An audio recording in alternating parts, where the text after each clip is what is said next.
33 years nang nakatirang kapatid ko rito.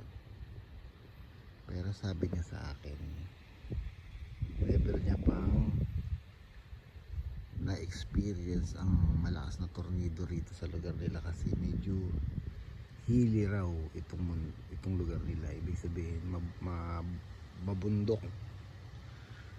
So ang buhawid nababasag sa mga bulubundukin. So hindi sila inaabot. Ang pinaka-tornado rito doon sa city ng Oklahoma mismo, yung mga patag. So pag ang lugar mo pala mapatag, matornado.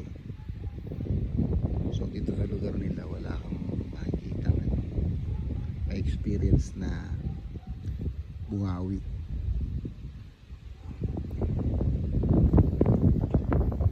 Tahimik din dito sa lugar nila.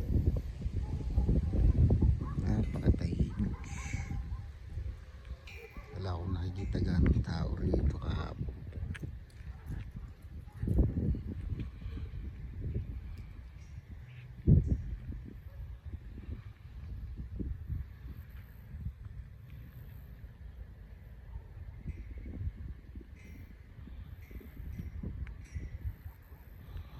Siya naglo-loan mower nito. Siya nag-loan mower nito kahapon.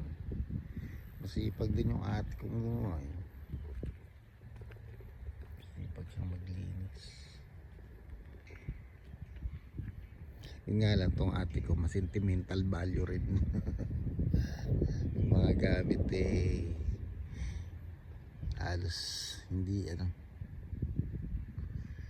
hindi pwedeng ibenta, hindi po pwedeng, kundi talagang nakaano sila, naiipon,